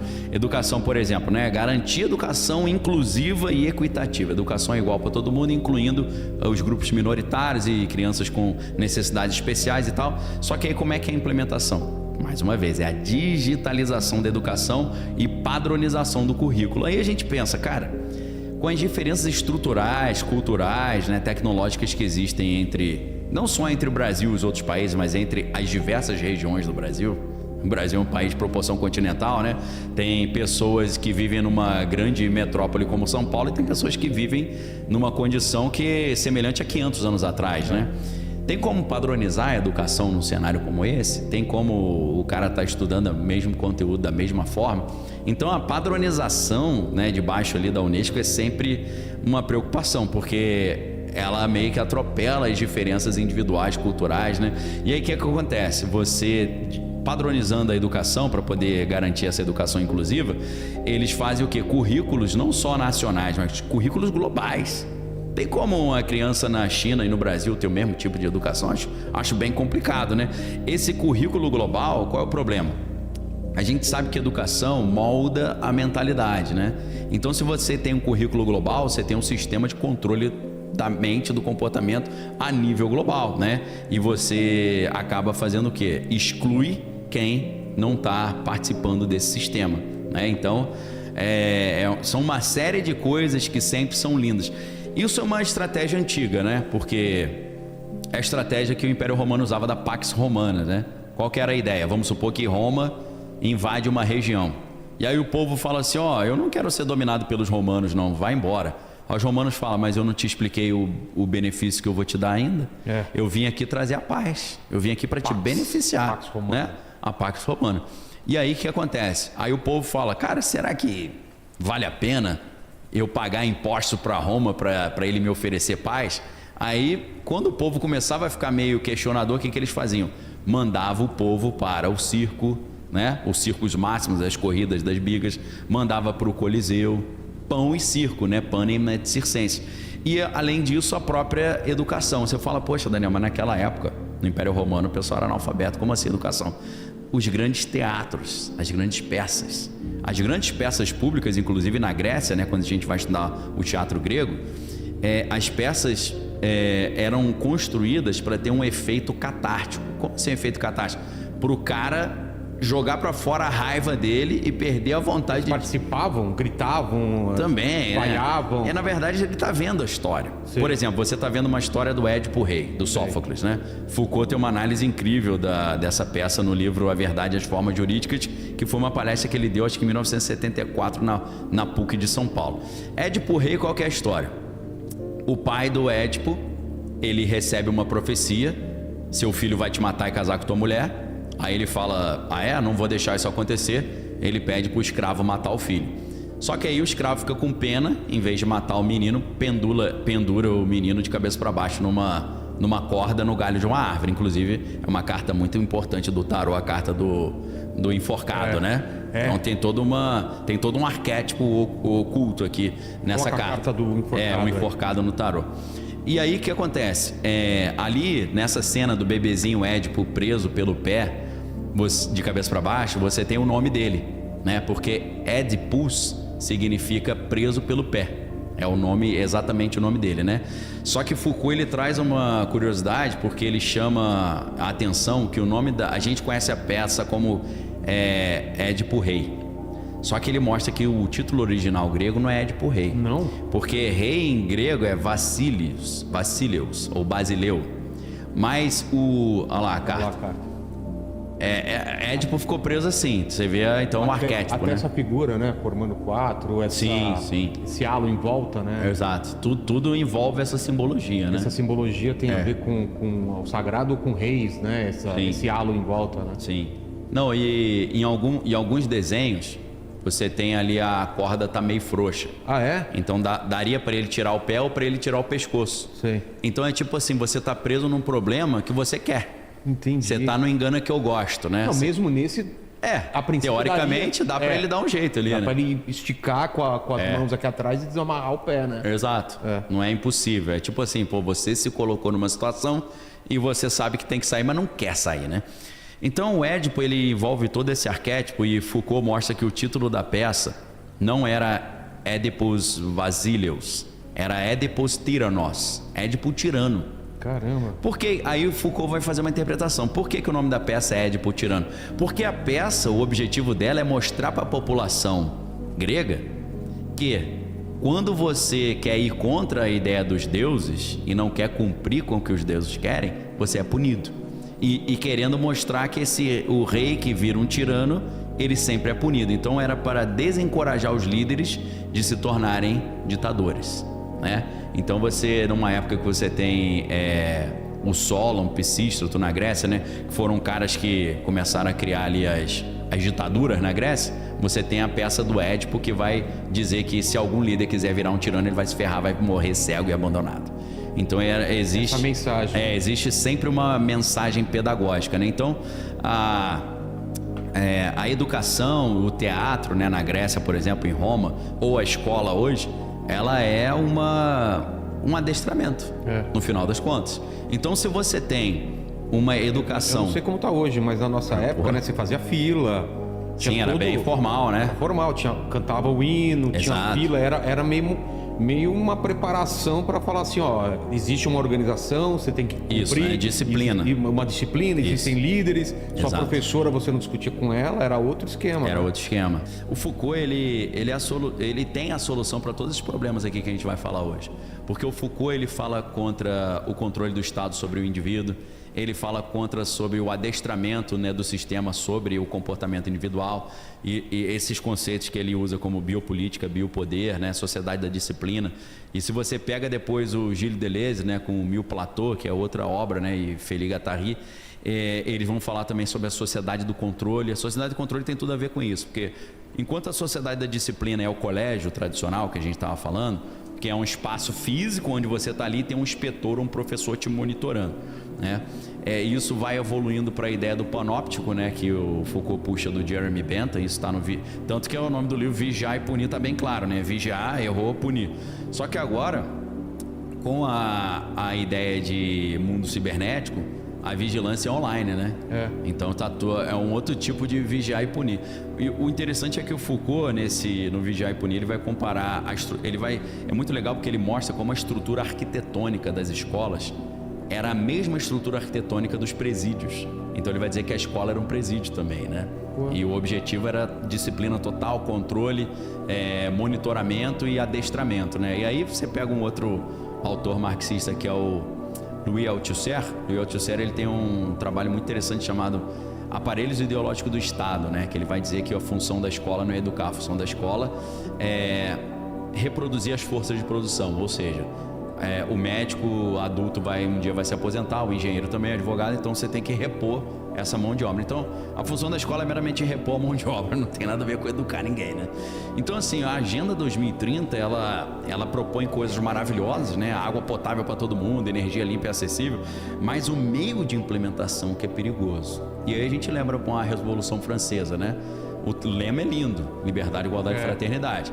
Mas não era bem assim. Os caras arrancavam a cabeça de quem não concordava. A igualdade, alguns são mais iguais que os outros. Né? Então, cara, você vê assim na Agenda 2030, por exemplo, o objetivo 6, água potável e saneamento. Cara, maravilhoso o processo, né? Agora, como é que você implementa? É a privatização da gestão da água e cotas de água monitorada por inteligência artificial. Poxa, cara, aí você implementa o quê? Você implementa os créditos sociais, o crédito de carbono e o pior do que isso, o crédito de energia, né? Porque você consegue desligar o acesso à água para punir comportamentos inadequados. Então, a centralização ela é sempre um problema. Aí eles vão falar no objetivo 7, energia limpa e acessível. Pô, que maravilha, né? Energia limpa, sustentável e tal. Como é que implementa? Aí tem que fazer a transição energética. Aí você fala, como assim transição energética? É o que a Europa fez recentemente. Olha, esse negócio de carvão polui muito. Vamos fazer uma transição energética? Eles estão na mão da Rússia agora. Eles não conseguem mais produzir energia. Eles tiveram um problema com a ecologia, né? Isso. Barraram as usinas nucleares. Exato. E aí ficaram na mão dos russos, porque eles estavam indo, eles tinham uma... Tinha uma indústria. Estavam próximas a uma segurança energética. Exato. Só que aí o que acontece? Hein? Baseado na energia nuclear. Reino Unido fez muito isso. Reino Unido fez a transição para energia solar e eólica. Só que, lá não tem muito sol, cara. E o vento, ele não é unidirecional nem constante. O problema da nuclear é o que faz depois, mas ela é uma energia absurda, né? E aí tem um negócio. Tá voltando a ficar super em alta no mundo inteiro. Primeiro porque o Trump com o projeto... Aí é outro projeto, depois a gente pode falar com calma, que é o projeto 2025. O projeto 2025 ele vai contra a agenda 2030, porque o projeto 2025, inclusive, ele falou na ONU, esse negócio de aquecimento global, essas palhaçadas aí, eu tô fora. Ele falou, tô fora, não acredito. Então por que ele tá falando isso? Voltando, né, aquilo que eu sempre falo aqui quando eu venho. Ele chegou ao poder com o apoio do Vale do Silício. Toda aquela galera lá da tecnologia. A galera da tecnologia tá focada no santo grau da inteligência artificial. Quem chegar à inteligência artificial geral ou à superinteligência primeiro vai dominar o mundo, segundo eles, né? Uns vão falar, não, quando você construir isso, ela que vai te dominar. Ela vai te dominar. É ao contrário. Ela vai dominar o mundo e te dominar. É ao contrário. Eu não sei se a galera se lembra que o Sam Altman, ele, antes dele ser CEO da OpenAI, que faz o ChatGPT, ele foi CEO de uma empresa chamada Y Combinator, Y Combinator. E essa empresa lançou o Uber, lançou o Airbnb, então ele esteve envolvido nessas empresas assim, que ninguém conhece, né? Fuleira da cebola. Viraram que viraram, né? E aí, cara, eles faziam um evento anual do Y Combinator, tipo o Y Combinator Conference, né? Você acha isso na internet. E aí ele tá dando uma palestra e perguntaram para ele sobre inteligência artificial, se ele não achava que tinha algum tipo de perigo. Ele falou, olha, na minha opinião a inteligência artificial vai destruir o mundo, mas antes disso a gente vai construir umas empresas legais. Que bacana. Não, né? Que bom. Então assim, para eles construírem umas empresas legais com inteligência artificial, ela precisa de energia pra caramba. O Eric Schmidt, eu sempre cito isso, ex-CEO do Google, né, bilionário, sócio do J.D. Vance, que é o vice-presidente americano, ele falou, cara, daqui a alguns anos, daqui a pouco tempo, 99% da energia produzida no planeta Terra será consumida pela inteligência artificial, pelos data centers, né? O Mark Zuckerberg está criando um data center da Meta agora que é o tamanho da ilha de Manhattan inteira. Que? Isso, e o problema é que suga a energia toda. Num lugar só, espalhado? Num lugar só. É um galpão do tamanho da ilha de Manhattan, maluco. Você tem noção? Imagina isso, cara. Eu não sei se a galera tem noção do tamanho da ilha. E o tamanho da ilha de Manhattan? Quantos quilômetros? Cara, ou então teve gente que colocou o tamanho do projeto em cima da ilha de Manhattan. Eu vi essa imagem. Você viu? Que pega quase... Tem essa imagem que o cara compara o data center com a ilha. Cara, a ilha de Manhattan... só o Central Park é grande pra caraca. Você anda pra chegar no final. Dá pra se perder tranquilo ali dentro, né? Então, cara, por que eu falei desse tema dos data centers? Porque a gente está falando de energia limpa e sustentável, a Europa foi entrar nessa jogada de transição energética e se ferrou. Porque com a energia limpa eles não são autossustentáveis. Não. E aí você começa a ver que existe ali um plano oculto. Você pensa até hoje que se queima carvão é uma doideira, né, cara? Queima carvão pra caramba, Não, mas por que acaba queimando carvão? Porque outras coisas que eram interessantes já começaram a ser demonizadas. Ah, tá. Então, que usina hidrelétrica, você fala, usina hidrelétrica é maravilhoso. Aí energia limpa, aí os caras falam, altera todo o ecossistema. Não, você tem o MAB, MAB, Movimento dos Atingidos por Barragem. Que o cara faz a barragem, alaga tudo e fala, perdi meu terreno, entendeu? Você já tem o movimento atingido por barragem, né? Você acha que era só o movimento sem terra que tinha? Pois é. Tem o atingido por barragem. E aí, cara, a Europa foi ficando na mão da Rússia. Obviamente isso para a Rússia foi maravilhoso. Alguns até acreditam que a Rússia que incentivou a Europa a fazer a transição energética para ficar dependente. Não. Não? Tem alguns incentivos. Botou dinheiro ali para... Não, eu vou baixar muito aqui, não vale a pena você investir nisso. Olha como tá barato. Sim, aqui faz mais sentido. E aí o que acontece? Está voltando a ficar na moda a usina nuclear por causa da inteligência artificial, entendeu? Então tá se revertendo isso. Agora, eu cantei essa bola, Do que? Da mudança de matriz? Dessa mudança, aí o que eu fiz? Falei lá pra Move, vamos investir em urânio. O que deu? O urânio tá em alta pra caramba. O esquema da Move é isso. Eu tenho um insight geopolítico, Mas falo tá para eles. tendo uma corrida para construção de novas usinas já? Tá tendo e a carteira... O Brasil podia fazer isso. A né? parte de o urânio tá crescendo muito, cara. Tá direto. A gente tem Angra 1 e Angra 2, né? Meu irmão, mas não é só urânio. No Brasil a gente tem nióbio, tem lítio, tem o grafite que faz o grafeno. Tudo isso, ó, a tendência é crescer. Quem tiver sabedoria, um bom assessor para botar ali, essa é a estratégia, né? Então, assim, eu olho a Agenda 2030 e eu falo assim, cara, isso aqui é lindo, mas tem uma série de problemas. Mas eu também penso, como é que eu posso ganhar grana com essa agenda? Entendeu? O que eu posso fazer para me adaptar? Porque essa é a tendência para onde o mundo está indo. Porque a ONU está incentivando o Fórum Econômico Mundial, as grandes empresas já entraram nessa visão ESG, por influência muito também do Fórum Econômico Mundial. Então, é uma tendência. Em vez de eu falar, cara, não gosto da tendência, sou contra. ESG, né? Que é Environment, Sustainability e Governance, né? Meio ambiente, sustentabilidade e governança. Que é aquela ideia que as empresas precisam ser... Crédito de carbono. Elas precisam ter net zero, né? Não emitir carbono, né? Aí você vê hoje um show, sei lá, um produto, até escrito, esse produto emitiu zero de carbono. Essa adequação, o que acontece? O Fórum Econômico Mundial, junto com a ONU, eles colocam isso como uma tendência. Olha, seria muito legal se vocês fossem uma empresa ecológica, sustentável. Se vocês forem uma empresa ecológica e sustentável, a gente até te dá um selo. Começa assim, mas daqui a pouco tá assim, cara, eu não faço business com empresa que não tem isso. Aí quem não concorda com essa visão acaba saindo do mercado. Então o cara é obrigado a entrar nesse sistema. Então o negócio que vira uma tendência, depois vira ali uma sugestão, daqui a pouco é uma lei, daqui a pouco é uma regra. E aí o cara fala, poxa, mas aí perdeu um pouco o propósito, né? Então assim, energia limpa e sustentável, né? Como é que a gente implementa isso? Transição energética global. Aí você deixa o mundo sem energia. Você fala, pô, ok, a gente não está poluindo, mas também não estou consumindo nada, acabou a energia. Veja a Europa hoje. O que esses caras estão pregando? Eles estão pregando, no final das contas, em grande parte, a desindustrialização. Que doideira. Só que aí, meus amigos, quando você como vê... a gente vai alimentar todo mundo, como a gente vai vestir todo mundo. Cara, olha a maluquice, né? Enquanto a China está se industrializando de forma intensa e a Rússia também, eles estão pregando a desindustrialização da Europa. A Europa caiu no conto do vigário. Pois é. Os Estados Unidos fez isso, né? Lógico.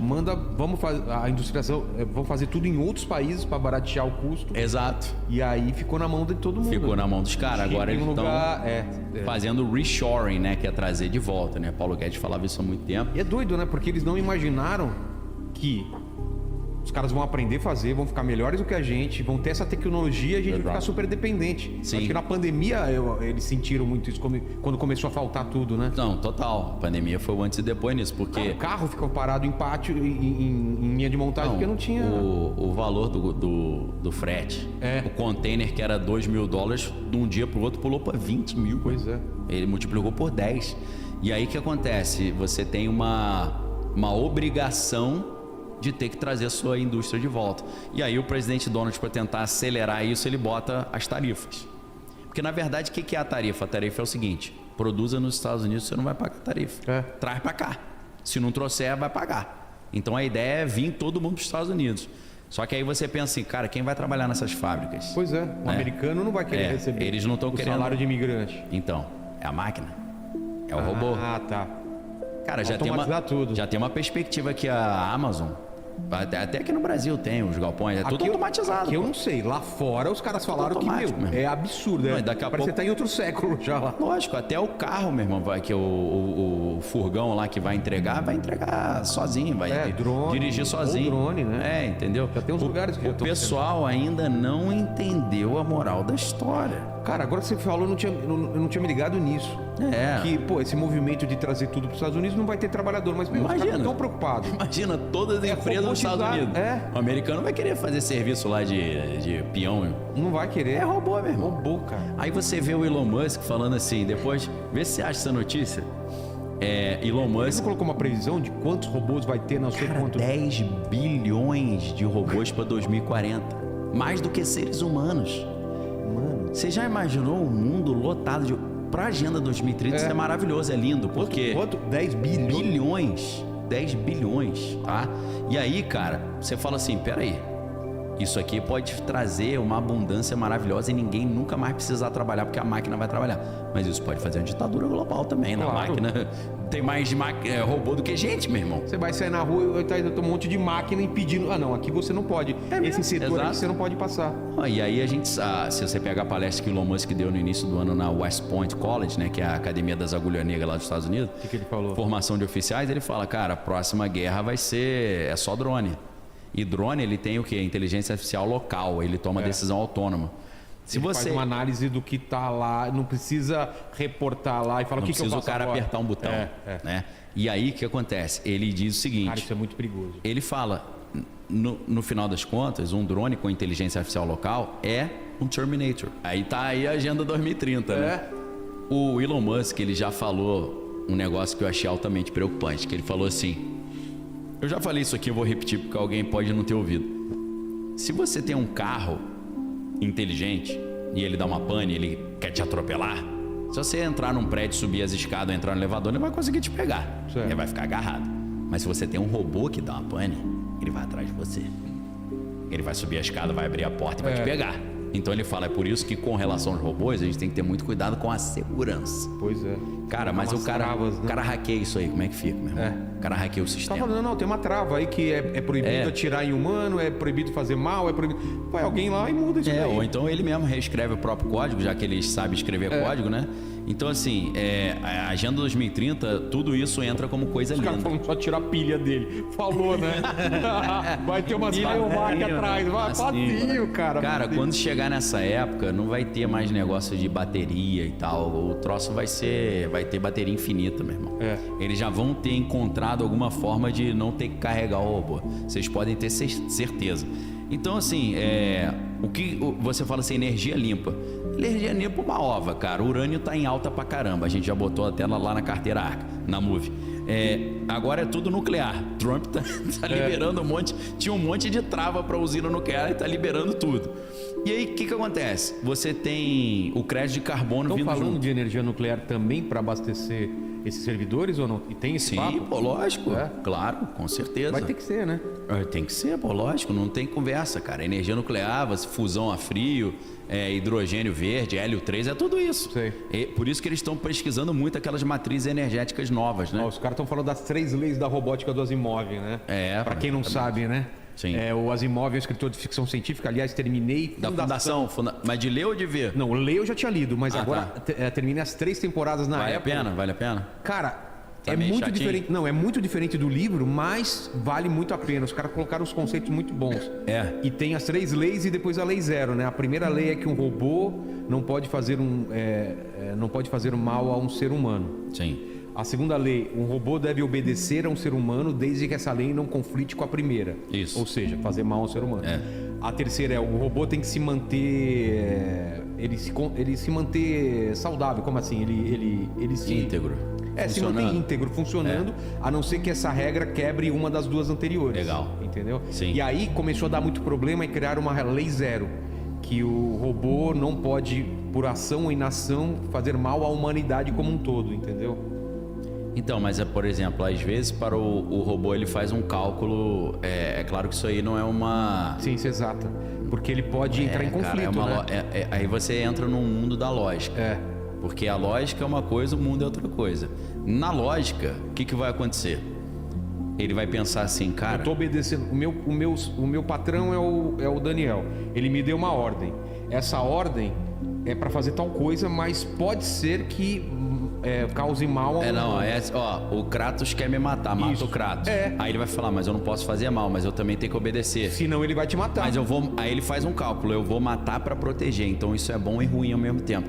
É uma lógica paraconsistente, Talvez ele imobilize, ele dê um tiro para imobilizar, mas não mata. Exato. Não sei. Ele vai ter que fazer um cálculo aí. Então, no 2001, Odisseia no Espaço, tem essa discussão, né, com o computador Hall lá, 9000. Porque... Eles querem desligar ele, né? Então, resumindo de forma bem grosseira, o computador começa a dar pane. Isso. Só que os caras querem desligar o computador. Aí ele entra num problema desse, de lógica paraconsistente. Ele entende que os caras querem desligar ele por leitura labial, né? Só que ele tem uma missão. A missão dele é levar os seres humanos até o destino. Ele estava pilotando a nave e cuidando para que ele chegasse ao Se os destino. caras desligam ele Ele não ia cumprir sua ele missão. não vai cumprir a missão dele. Aí o que ele fez? Ele mata todo mundo Pra cumprir a pra missão. cumprir a missão. Ele entrega os caras, mas não entregou com vida, porque isso não estava... Pois é. Ele fez um cálculo, É. entendeu? Então isso aí é muito... As pessoas acham que é uma coisa meio óbvia, mas não é. É um cálculo de lógica muito complexo. Aí você não vai pegar a lógica do Aristóteles, que era só identidade, terceiro excluído e não contradição. Meus irmãos, aí é lógica fuzzy, é lógica paraconsistente, são lógicas que Imagina- as coisas podem ser e não ser ao mesmo tempo. Imagina um robô como um juiz que decide se um cara vai preso ou não. Exato. Sendo que precisa de um humano com ética, com moral, porque não é só seguir o que tá Exato. escrito, né? Não, a gente tem um exemplo disso, que é com uma figura pós-humana, mas que pode ser usado também, o Dr. Manhattan. O Dr. Manhattan, ele faz uma série de No Watchmen. cálculos, né? Vamos pegar o filme para ficar mais fácil, para não misturar com a história em quadrinho. Tá. Existe uma Guerra Fria, Estados Unidos, né? Ali anos 80, né? Que A passa. União Soviética. União Soviética e Estados Unidos, o perigo de uma guerra nuclear extinguir a humanidade. Ele não quer que a humanidade seja extinta. E aí o Ozymandias lá, o que ele inventa? Ele inventa um inimigo comum. Só que para ele inventar um inimigo comum, ele precisa matar milhões de pessoas. Então é matar milhões para salvar bilhões. E aí o Dr. Manhattan no início ele é contra o plano, mas depois ele entende, fala esse plano é perfeito, porque ele vai trazer a paz. Então ele faz um cálculo ali. Vale a pena matar 1 milhão para salvar 5 bilhões, né? Porque anos 80 não sei quantas pessoas tinham no planeta. Não, era menos. Vamos supor que é 5 bilhões para facilitar a conta. Vale a pena matar 1 milhão para salvar 5 bilhões? Ele fala, vale a pena. Tem aquele paradoxo da linha do trem também, daquela bifurcação. Sim, né? exatamente. Que você tem o controle de você desviar o trem para cá ou para cá. E aí você tem que fazer esse controle. Aqui tem mais pessoas, só que aqui tem seu filho, por exemplo. Exato. Para qual você vai? Se o trem for para cá, ele mata todos os passageiros do trem, sei lá, 300 pessoas, e aqui tem seu filho. Para qual que você vai? Você Pra qual mata lado seu que você filho para manda? salvar 300 pessoas? Tem o filme Inteligência Artificial do Spielberg, que eu acho que é do Philip K. Dick também, né? Se eu não tô enganado. Eu não sei, cara. Eu sei que é do... Cara, eu me amarro nesse filme, ele é triste assim, você é vê o meio robozinho melancólico, sofrendo, né? mas eu acho interessante, tem uma hora que eles brigam com, tem um ursinho que é um robozinho, aí duas crianças ficam chamando, vem cá, ele não sabe pra onde vai, ele entra em pane, Se né? não me engano, era um projeto do Kubrick esse daí, viu? Era? Kubrick? Acho que era. Vê aí pra gente. Tem até uma estética bem diferente, Tem, né? e aí o Steven Spielberg assumiu Assumiu depois que a ele morreu, bronca ali, né?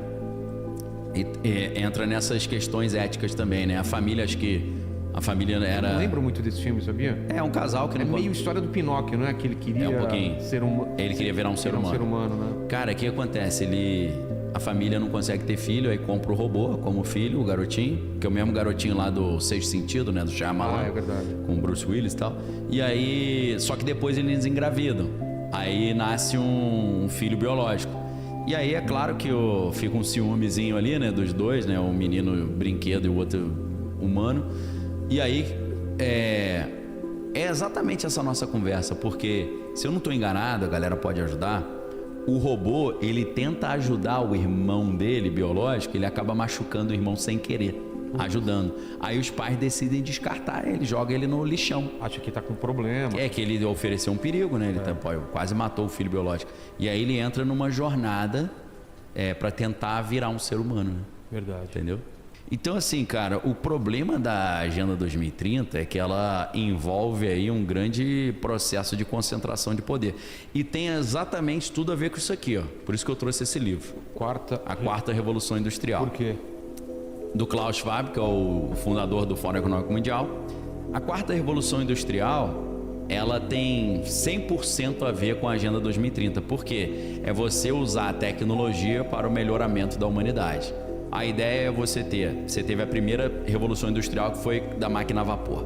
Segunda revolução industrial, com a máquina elétrica, com a eletricidade. Terceira revolução industrial, computação. Quarta revolução industrial, Web 3.0, blockchain, inteligência artificial e por aí vai. Genética, robótica, né? Nanotecnologia, inteligência artificial. Então, existe uma afinidade muito grande entre os dois projetos, né? Por exemplo, no objetivo número 1 da Agenda 2030, né, que é eliminar a pobreza até 2030. Na prática, eles querem eliminar a pobreza fazendo o quê? Utilizando a digitalização da economia para criar uma renda básica universal. Então, as duas coisas caminham juntas. A Agenda 2030 quer erradicar a pobreza com a digitalização. E a quarta revolução industrial diz que com a digitalização você consegue ter uma renda para todo mundo. Só que é lógico que essa renda vai estar vinculada a um crédito social, né? Um comportamento. Você... Em algum momento vai acontecer isso. Se comportou, recebeu. Não se comportou, não recebe. E aí é claro que esses valores não seriam recebidos num dinheiro físico, é num dinheiro digital. Então aí entra também a ideia das moedas digitais dos bancos centrais, né? As Central Bank Digital Currencies. Qual que é o risco, né? Quem controla essa moeda programável, que vai ser a mesada para todo mundo, pode condicionar o acesso aos recursos básicos e também condicionar o recebimento, como a gente falou, a uma obediência política, né? Ou uma obediência social. Aí você vê que com a quarta revolução industrial eles começam a falar sobre o aplicativo de tudo. O que é o aplicativo de tudo? Você ter no mesmo aplicativo rede social, vídeos, áudios, chat, conta. No final das contas, o aplicativo de tudo, que o Elon Musk está doido para construir desde o início, né? É a fusão do serviço bancário com o serviço de rede social. É você ter a rede social e o banco ao mesmo tempo. O objetivo dele é transformar o X nisso. Só que aí, do mesma forma que às vezes o cara publica alguma coisa, ou compartilha alguma coisa, leva um gancho lá, leva uma suspensão de 15 dias, ele pode levar uma suspensão no banco também. Perdeu uma graninha ou ganhou, né? Ou então ele perdeu o acesso ao banco. O banco fica travado durante 15 dias. Então misturar a rede social com o serviço bancário parece maravilhoso, porque você junta tudo num único lugar, mas às vezes faz com que a punição da rede social se estenda à tua conta no banco também, o que é altamente preocupante, né? Então você tem aí, por exemplo, o objetivo 2, que é a agricultura sustentável, né? Fome zero e por aí vai. Com a justificativa, né, de trazer a segurança alimentar, como a gente falou, a Agenda 2030 vai falar sobre a digitalização da agricultura. Só que aí o que você tem ali? Você tem uma rastreabilidade total com o blockchain. Por quê? O blockchain é uma tecnologia que permite que toda transação seja eternamente gravada. Você não consegue adulterar o que foi feito ali de transação. Apagar o rastro? Apagar o rastro. Então, cara, para quem quer monitorar o que está acontecendo no mundo todo, cara, o blockchain é uma maravilha. Então, assim, o Bitcoin, por exemplo, que fala tanto sobre liberdade, né? Você ter autonomia, você ter anonimato, mas na verdade a tecnologia por trás dele, que é o blockchain, permite um sistema de controle total em que nada pode ser escondido desse olho que tudo vê aí, pra gente usar uma metáfora meio esotérica, né? O olho de Sauron, né? Que tá querendo procurar ali o precioso. Então o que acontece? Um produtor local, muito provavelmente, ele vai ter enorme dificuldade de se adequar a todas essas regrinhas da digitalização da agricultura. E aí na prática o que você está acontecendo? Você está prometendo fome zero e a agricultura sustentável, mas você está tirando o pequeno produtor de cena. E o pequeno produtor é engolido pelo grande produtor. E aí você vai acabando com aquela ideia Vira um esquema meio feudal, né? Dos 100% pequenos. feudal. Né? Tem a grande e esses pequenos estão trabalhando para essa grande e fica com uma parte e o resto ele dá, né? Exato. Esse é o famoso tecnofeudalismo. É uma tecnologia que em vez de nos... Aliás, esse termo existe mesmo. Não, tem um livro. Tem um livro Tecnofeudalismo, se quiser achar aí, eu tenho lá em casa. Se eu tivesse lembrado, eu tinha trazido. Pô, legal pra caramba. Sensacional. Qual que é a ideia? A ideia é isso, você, com a tecnologia, o que você vai fazer? Em vez de você aumentar a autonomia individual, você diminui. Porque você coloca créditos, o cara só pode consumir esse tanto de energia, só pode consumir a carne industrializada, não pode comer carne. Então você vai ter o controle total do indivíduo e ele vai ficar totalmente tolhido, limitado, porque tudo que ele faz está sendo monitorado e ele é premiado ou punido por causa disso. O que matou o capitalismo. Matou o capitalismo. Cara, mas é assim mesmo? A ideia é essa. Ele vai de encontro ao capitalismo? Por quê? Lógico, pô, isso aí é comunismo total, pô. Isso aí você não vai ter nada, mas vai ser feliz. É como se fosse assim, o crédito social, que na verdade vai ser um crédito de energia, que é o que está programado, é a mesma quantidade de crédito liberada para todo mundo todo mês. Então você tem uma sociedade em tese de 100 classes sociais, pô. Na verdade é todo mundo igual, igualmente miserável. Então o capitalismo, o que ele traz junto? Ele traz a meritocracia, né? O progresso individual. Você ascender. Você trabalha mais, você ascende socialmente, né? Isso foi o que fez a transição da Idade Média para a Idade Moderna, né? Na Idade Média você tinha o feudalismo, você tinha um suzerano vassalo, a terra não era só dos ricos, o pobre o rico emprestava a terra para ele. Ó, você trabalha aí, se ele dá 98%, você fica Exato. com 2% aí para você. E aí você tem ali a chamada sociedade estamental, né? Sociedade estamental, você tem os estamentos, você tem a nobreza, o clero ali. O cara nasceu nobre, morre nobre, o cara que nasceu Já era, vassalo, morre vassalo. não tem mobilidade social, cara. Então aqui, quando você tem, por exemplo, o dinheiro programável, e essa que é a ideia, né, da quarta revolução industrial e da agenda 2030, você tendo o dinheiro programável, você não consegue acúmulo de patrimônio. Como é que você vai acumular patrimônio se o teu dinheiro vence dia 30, maluco? É mesmo, cara, você é obrigado a gastar. Entendeu? É isso, não gastou, perdeu, meu irmão.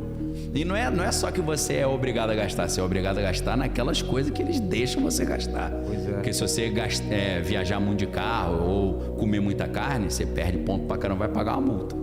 Cara, é assustador. É assustador pra caramba, uma distopia total em nome de uma coisa linda, que é acabar com a pobreza, acabar com os problemas da sociedade, trazer educação de qualidade, saúde, bem-estar. Então, assim, é altamente preocupante, né? E tem tudo a ver com essa ideia da quarta revolução industrial, tá? Então, assim, a quarta revolução industrial, ela propõe também uma fusão de tecnologias físicas, digitais e biológicas. E aí é a fusão do homem com a máquina. Eles falam até de transhumanismo dentro da quarta revolução industrial. E a Agenda 2030 vai nessa linha também, porque a gente está falando sobre inteligência artificial analisando Big Data, né, aí os algoritmos e tal. A gente está falando sobre a internet dos corpos, que é a tecnologia vindo para dentro do corpo. E o que é preocupante também nessa ideia de quarta revolução industrial é a ideia de cidade inteligente, que muita gente fala que é teoria da conspiração, mas não é. Tá no livro, pô, a quarta revolução industrial. A cidade inteligente é o quê? É você na verdade um cerceamento da mobilidade. É tipo assim, cara, você pegar teu carro e ir pro shopping lá do outro lado da cidade, tu tá gastando combustível pra caramba. Do lado. Não, tem que ser tudo a no máximo 15 minutos de caminhada. Por isso que é cidade de 15 minutos, cidade inteligente. Então você tem que ter dentro daquele bairrinho ali, ou daquela microcidade, uma escolinha, um comérciozinho.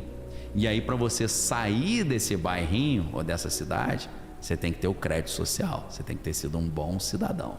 Ou pagar. Você vai escanear, acho que nem pagando, meu irmão, porque o cara não vai ter dinheiro para pagar, que vence dia 30. Tem visto em vários filmes, né? Que tem barreiras e o cara não pode passar. Não pode passar. Aqui o cara, você não tem o crédito que eles falam, mas você não tem não, tem aquele ticket para passar, né? Como é que é? O limite do amanhã? Não sei se é esse aí. Eu com o Justin Timberlake. Então, é isso que eu tô falando. Do tempo. É o limite do... acho que não é isso tempo. não, né? É esse que ele... esse, né? Ele não consegue passar certas barreiras. Ele então, só se ele tiver tantos créditos lá. Aí você vê que as pessoas mais simples... Preço da manhã. Preço da manhã. As pessoas ficavam correndo para lá e para cá, desesperadas atrás de minutos. Entendeu? Enquanto os bilionários, os trilionários, eles tinham tempo infinito. O cara não morria. Entendeu? O cara era eterno. Cara, a Agenda 2030, ela tá diretamente sintonizada com o Fórum Econômico Mundial e ela tá sintonizada não apenas com a quarta revolução industrial, mas com outro conceito que eu tenho no livro Manuachei, que é o capitalismo stakeholder. O que é o capitalismo stakeholder? O capitalismo stakeholder é o seguinte: as empresas não devem servir só os seus acionistas. Elas devem ter responsabilidade também com toda a sociedade. Isso é o capitalismo stakeholder. Vou explicar o termo, né? Seria capitalismo das partes interessadas. A diferença, a gente pode entender o que é o capitalismo da parte interessada comparando com o capitalismo de acionista, que é o capitalismo de shareholder, né? Em inglês, share é ação, shareholder é quem é o acionista, é quem tem a ação. No capitalismo de acionista, capitalismo de shareholder, a empresa só deve responder ou só deve responsabilidade com quem é acionista, né? Imagina um cara que não é acionista falar, não gostei de uma decisão. Ele fala, problema teu, meu irmão, eu faço o que eu quiser na minha empresa, desde que não seja crime, né? Eu tomo a decisão que eu quiser. Você não é acionista. Agora, O Fórum Econômico Mundial e a Agenda 2030 vai nessa linha, eles querem dizer para as empresas, ó, empresas, vocês também precisam ter responsabilidade com a sociedade, não é só com seus acionistas. Vocês precisam ter responsabilidade social, responsabilidade ambiental, responsabilidade educacional. E daqui a pouco você tem ali as empresas e as parcerias público-privado, as empresas cumprindo o papel que era do Estado. E daqui a pouco você tem um projeto que é o projeto de substituir o Estado por uma empresa. Não é mais... Aí você fala, pô, que maravilha. Imagina o Tim Cook, que é CEO da Apple, governando os Estados Unidos. Ia ser lindo. Mas peraí, as pessoas votaram no Tim Cook? Quem botou ele lá? Você não tem mais democracia. A democracia é o quê? Principalmente a democracia representativa. O povo escolhe o seu representante eleito para governar. Nesse sistema do capitalismo stakeholder, a ideia é a própria elite tecnológica, científica, escolher o mais capacitado e botar o cara para governar.